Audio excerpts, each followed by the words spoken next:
ลงไปช่วยไอ้เบนลงไปเลยเบนเสือข้างลงช่วยหน่อยนะเสือมันเน้นเลย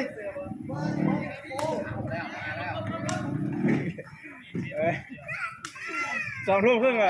ชั่วโมงละเป็นนักเรียนไทยประเสริฐ2 ทุ่มก่อนหน้าผมจอดรถไอ้มันเป็นรัฐบาลแล้วสุดที่เกียรติรัฐบาลนะเดี๋ยวลุงสวยแล้ว2 ลูกเราก็เห็นนั่งแต่รองเท้าเราลูกก็5 ลูกนะเจ็บเกี่ยวด้วยเจ็บดูแล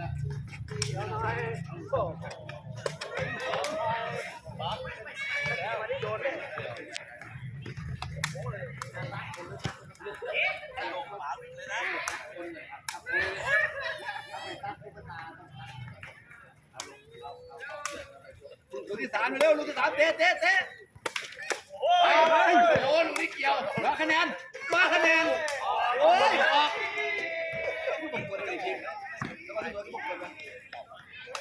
สกอร์อยู่หน้า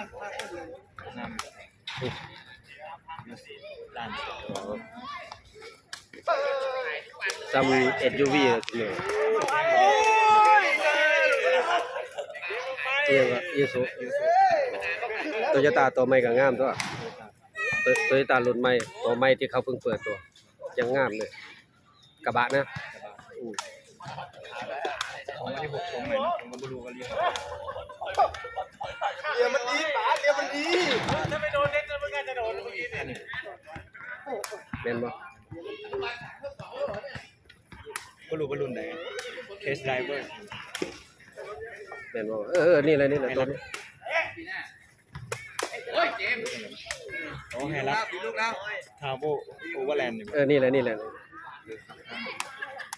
กระบะดิเห็นมันพึ่งนั่นพึ่งลงนั่นมาอยู่ไม่เคยมาคุณจะว่ามันเห็นรถปี2020รถมันยังไง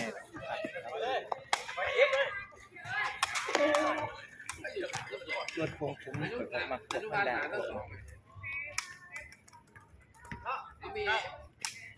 มันจอดอยู่หน้าบริษัทมันด่ามันอะไรแค่เยี่ยมมากตัวท็อปซื้อบอกซีนี่ทั้งเปิดเสือ2 ทุ่ม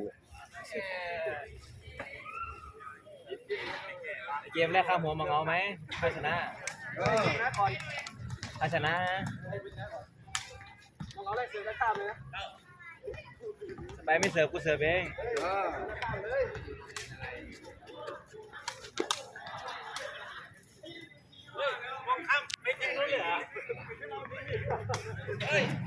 ดูวงเตะแล้วโอ้โหเป็นน้ำหนักน่าจะฝั่งนี้นะน่าจะออกฝั่งนี้นะดูวงเตะแล้ว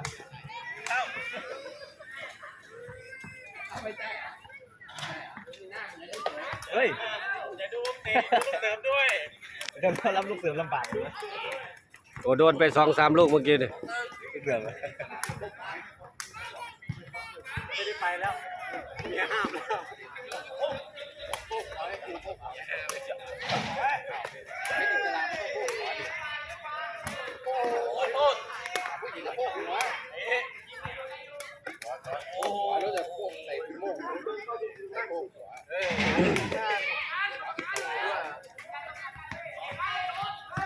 อิสระเขาไปอันนี้ดูมาดีครับเฮ้ย